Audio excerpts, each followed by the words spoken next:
शेख साहब, अब आने वाला जो इलेक्शन है, इसमें जो मैंने रीड किया है, अब सिंध को छोड़ के पंजाब में भी एक मैंडेट तकसीम होने जा रहा है जो एक्सपेक्ट किया जा रहा है। बलूचिस्तान में ऑलरेडी एक डिस्ट्रीब्यूटेड मैंडेट है, केपीके में भी डिस्ट्रीब्यूटेड मैंडेट है। The only province which is left जिसमें आज भी बहुत से लोग कहते हैं कि जी ये पीपल्स पार्टी कार्ड खेलेगी, ये जो कार्ड वाली बात है, मैं आपकी बात काट रहा हूं। वतन कार्ड इस्तेमाल हो जाएगा, बेनजीर कार्ड इस्तेमाल हो जाएगा, राशन कार्ड इस्तेमाल हो जाएगा, आईडी कार्ड इस्तेमाल हो जाएगा। राइट डाउन माय वर्ड, अब सिंध कार्ड नहीं इस्तेमाल होगा, क्योंकि सिंध का जो सपूत है जेन्युइन, चाहे वो नेशनलिस्ट है कोई है, वो डिलीवर नहीं कर पा रहा। लोगों को रास्ता देने के लिए खुदा कोई नई लहर बनाएगा। सिंध कार्ड ये गवर्नमेंट नहीं इस्तेमाल कर सकेगी। सारे चोर इत्तेहाद कर लेंगे, सारी गोटें इकट्ठी हो जाएंगी। गोटों का मतलब है गोटों के डेरे। लोगों को मजबूर और मफकूर कर देंगे। लोगों की कोई से नहीं है, जिंदगी नहीं है। ये वो जंगी कैदी हैं जो वडेरे के रहमो करम पे हैं। ये वो मज़ारे हैं जिनकी सोचों पे भी हथकड़ियां पहनाई गई हैं। देखें ये कहां से निकले औरतों के कंगन और पाजेबे। जब फौजें चलती थी तो इनको साथ बांध के ले जाया जाता था, नाम लिखे होते थे हथकड़ियों और कंगनों पे, जो आज पाजेबें और चूड़ियां बन गई हैं। सो ये जो चूड़ियां और पाजेबें कौम को पहनाई गई हैं, सिंध में जितनी पहनाई गई हैं, देखें पंजाब में आज आप देखें कि मैं आपको यकीन से कह सकता हूं कि मज़ारे के पास गाय बकरियां दो, एक दो मैं देखता हूं, मुर्गियां 10-20, एक दो गाय, 6-8-10 बकरियां, ये हैं। सिंध में ऐसी सूरत हाल नहीं है। जब मैंने लुटे पुटे घरों को देखता हूं, उनके सामान पे टीवी कैमरा पड़ता है, तो अगर पंजाब का लुटा हुआ किसी जमीनी घर हो, उसकी जो आप घर के अंदर से निकला हुआ सामान देखें, उसमें इस्त्री भी है, उसमें टीवी भी है जी, उसमें आप यकीन करें कि अच्छी किस्म की रजाइयां भी हैं। जब कोई ऐसे मसले मैंने देखे हैं, सिंध बेचारे के पास तो वो चरपाई पे ही सर पे उठाई हुई है खाली। लेकिन सिंध में फिर एक ये भी तो इल्जाम लगता है ना कि पंजाब की जो भी क़यादत आई उसने भी सिंध को लूटा, यहाँ से सनतें ले गए, फिर सिंध के हवाले से एक तासुब पंजाब की पॉलिटिकल लीडरशिप में है। ये बातें भी तो है ना शेख साहब। देखें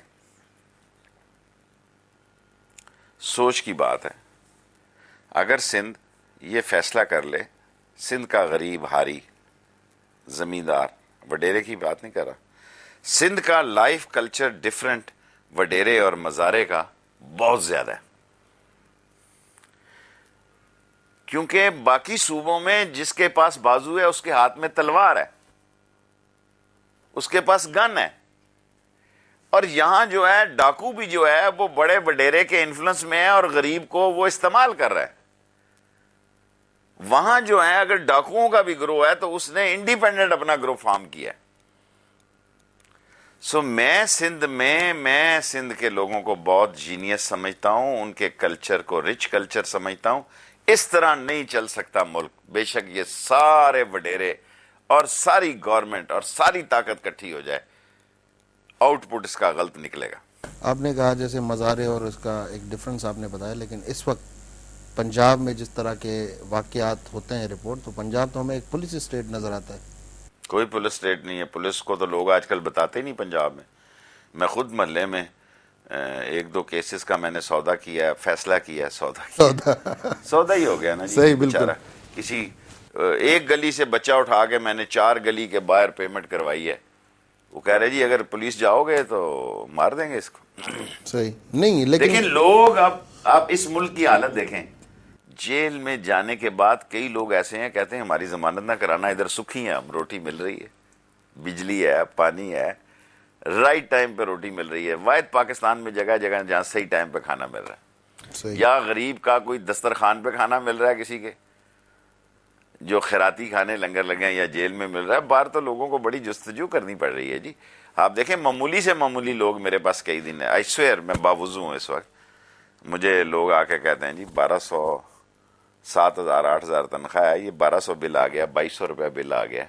देखें जिसका हजारों में आता है उसका प्रॉब्लम नहीं है, जिसका सैकड़ों में बिल आ रहा है उसके लिए अभी भी प्रॉब्लम है। मैं लाल हवेली, मेरी दवाइयों के बाजार में है, कई लोग बेचारे लाल हवेली आते हैं जी 40 रुपए कम हो गए। देखिए हमारी क्या जिंदगी है। मैं उस तबके की तर्जमानी करता हूं। मैं खुद सरकारी अस्पताल में पैदा हुआ, मैं खुद सरकारी स्कूल में पढ़ा हूं, मैं खुद सरकारी अस्पतालों से इलाज कराता हूं, दवाई लेता हूं, और मुझे पूरा यकीन है मैं सरकारी अस्पताल में ही मरूंगा।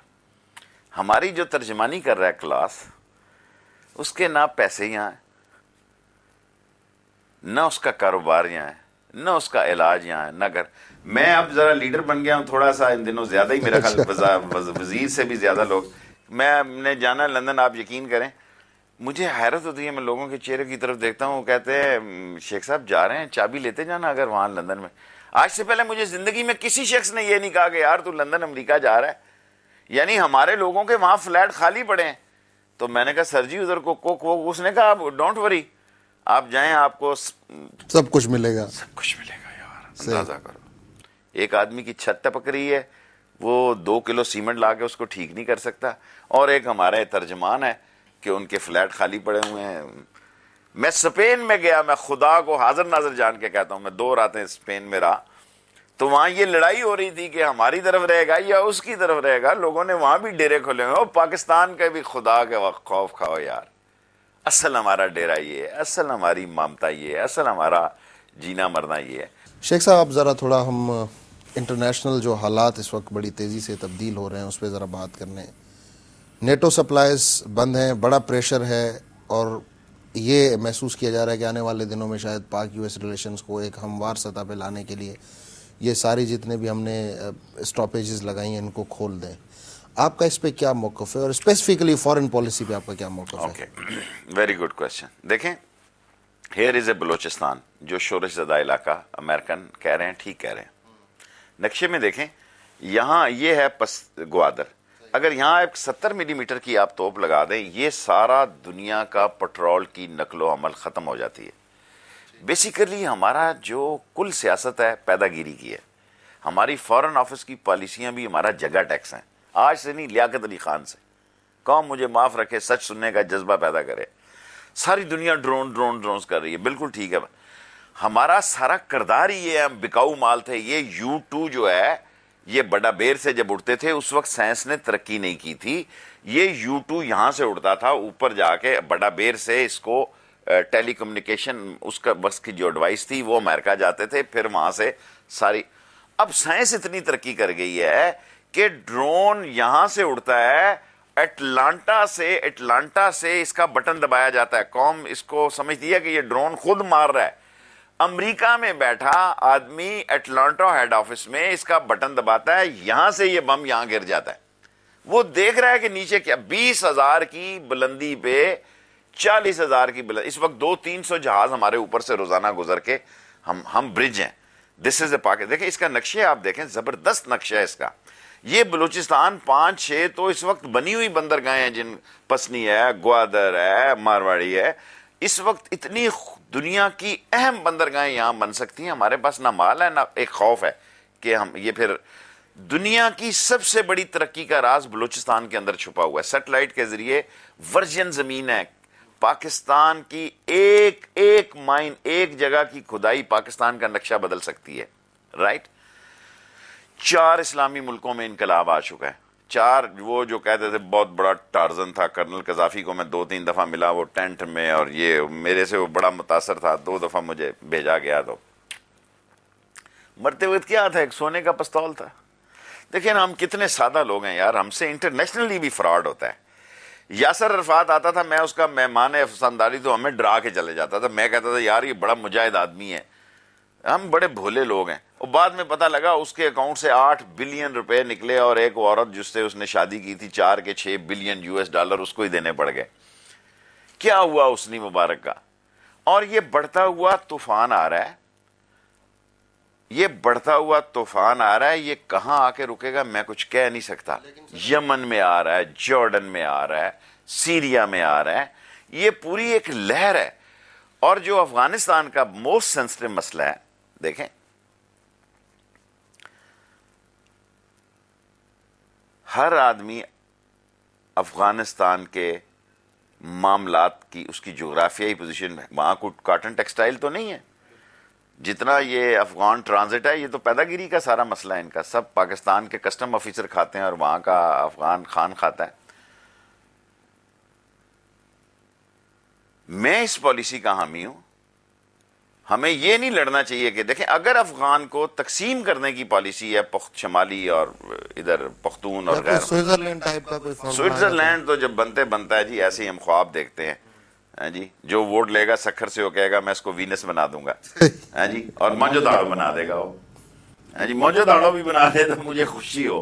देखे ना, कोई तालाब तो जिंदा रहे वहां का। सही बात। देखो ना, सिंध वाले सोचो यार के एक मंजोधारों में वो तालाब है, वो मट्टी जो हजारों साल से तालाब जिंदा है, क्योंकि ये तफन ज़दा लोग हैं, बदबूदार लोग हैं, ये करप्ट डिसऑनेस्ट लोग हैं। सो अमेरिकन हमारे जोग्राफियाई देखें, हम 4 सुपर पावर से लड़ रहे हैं, यानी हमारी बॉर्डर मिल रहे हैं। चीन से हम मिले हुए हैं, इंडिया से सेमी सुपर पावर है, रूस के वाखान के, बिल्कुल आप रूस के नक्शे में देखें। सो हम ईरान के बॉर्डर पे मौजूद हैं। सो मोस्ट सेंसिटिव पावर में हम हैं। 5 हमारे पड़ोसियों में इंतखाब होने जा रहे हैं, और मुझे खतरा है कि इंडिया में भी जल्दी इंतखाब हो सकता है।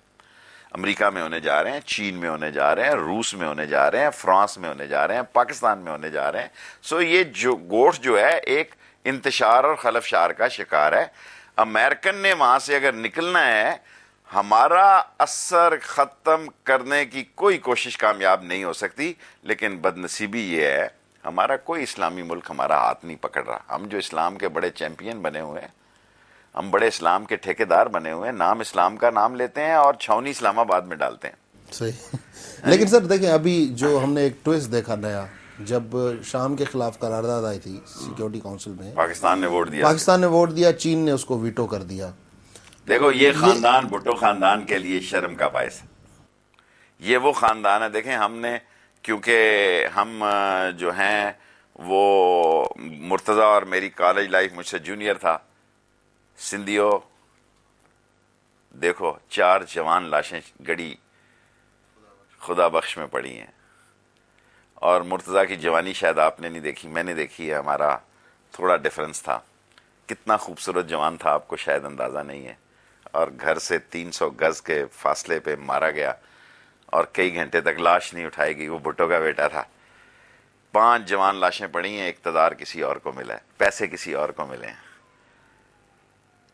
मैं भी अपनी जवानी में हसीन आदमी था, और हमारा मुकाबला था। मुर्तज़ा हमारे कॉलेज में आके बहुत सारी वोटें खराब कर देता था एकदम से। अच्छा है जी, सही। और मैं समझता था कि वो अपने बहन भाइयों से सबसे जीनियस आदमी था। और शाम ने जितना साथ दिया, हम शाम गए तो भुट्टो मुर्तज़ा होटल में आया, क्योंकि हम एक दूसरे को, तो मैंने जहाज़ को रुकवाया। मैंने कहा यार, ये मुर्तज़ा आया हुआ था होटल में, ये नहीं हो सकता कि उसने को, मेरा मतलब है मैं उसके ज़हन से वाकिफ़ था बचपन से। सो हमें अपने लोगों का गुलाम नहीं बनना, सोचों का गुलाम बनना है। Revolution comes here. इसको जरा ठंडा करो, इसको किसी और काम के लिए इस्तेमाल करो। दिल की दुकान खोलो, दिमाग को इस्तेमाल करो। सही है जी। दिल में आप छौनी डाल देते हैं और दिमाग को आप कोल्ड स्टोरेज में रख देते हैं।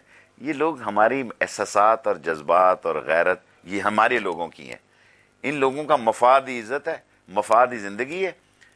और आपने, मैं सवाल से किसी और तरफ बहका के ले गए मुझे। मैं नहीं बहका के ले गया, आप खुद ही बहक गए। तो सवाल वही था कि जो ट्विस्ट आया पाकिस्तान और में। मेरा ख्याल देखें, अगर कोई एक नया ब्लॉक बने, वो बनने के लिए तैयार नहीं है। चीन किसी से एग्रेसिव नहीं है। चीन, रूस, ईरान, इंडिया, पाकिस्तान, फिर तो बात बन सकती है।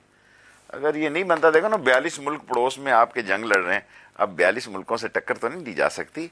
सो इसका एक ऐसा हल जो काबिल कबूल हो। बलूचिस्तान का अमरीकी कांग्रेस में डिस्कस होना और इतने बड़े फोरम पे डिस्कस होना, आने वाला वक्त पाकिस्तान के नक्शे में बलूचिस्तान को किस तरह देख रहा है? देखें जी, आप जो मर्जी कर लें, ये आज से नहीं है। भुट्टो ने वहाँ फौज भेजी, ज़ियाउल हक ने भेजी, मुशर्रफ ने भेजी, और भी कुछ लोगों ने भेजी।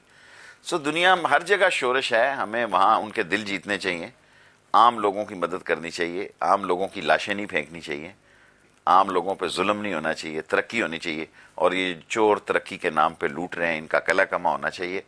और मैं सिंधी चैनल से सिंधी भाइयों को कहना चाहता हूँ, अपने लिए जियो। अपने मुल्क के लिए जियो, लोगों के लिए मत जियो। शेख साहब आखिर की तरफ हम जा रहे हैं, लेकिन मुझे ये बताएं कि अमेरिका में इस वक्त डिस्कस होना, जब पाकिस्तान और अमेरिका के रिलेशंस के लिए दोनों ममालिक कोई एक अब मतलब सतह मुतय्यन नहीं कर पा रहे हैं कि हम कहाँ से शुरू करें, उस वक्त बलूचिस्तान को बीच में ला के डिस्कस करना। देखें, इराक में अमेरिकन आए, जलील और रुसवा होके चले गए, अफगानिस्तान से चले गए, दुनिया के कितने 100 बेसों में वो मौजूद हैं। वो ये तो बड़ी जंगी जुनूनी कौम है, ये अमेरिका को पता है। देखें, अमेरिका कोई बेवकूफ़ नहीं है जो ये नहीं समझता, इंडिया को भी पता है, इंडिया की भी हम इंश्योरेंस है। ये मैं आपके चैनल पर अगर इंडिया में देखा भी जा रहा है, उनको कहना चाहता हूं कि पाकिस्तान तुम्हारी तरक्की की जमानत है। अगर पाकिस्तान को कुछ हो गया तो तुम तबाह बर्बाद हो जाओगे। ये आपस में इतने खुदकुश हैं, तो अगर इन्हें कोई और माहौल बन गया तो यहां तो खुदकुशों का मुकाबला हो जाएगा। सो पाकिस्तान ने इंशाल्लाह जिंदा रहना। इलाके अब वो दौर खत्म हो गया कि जब तवान लेने का दौर था, अब मॉडर्न दौर है, नया इंफ्रास्ट्रक्चर है। देखें ना, मीडिया इतना स्ट्रांग है कि जो आप दिखाते हैं पर्चा हो जाता है, जो आप दिखाते हैं उसका नोटिस लिया जाता है। तो ये भी बहुत बड़ी फतह है, इसका क्रेडिट हमें दें कि ये 85 चैनलों के लाइसेंस हमने दिए और बगैर रिश्वत लिए दिए यार, एक 10 रुपए लेकर नहीं दिए। आज के दौर में मुझे लेके बताओ इन लोगों से, हमने दिए हैं 85 चैनलों के लाइसेंस, हमने 24 ट्रेनें चलाई हैं, इन्होंने 124 बंद की हैं।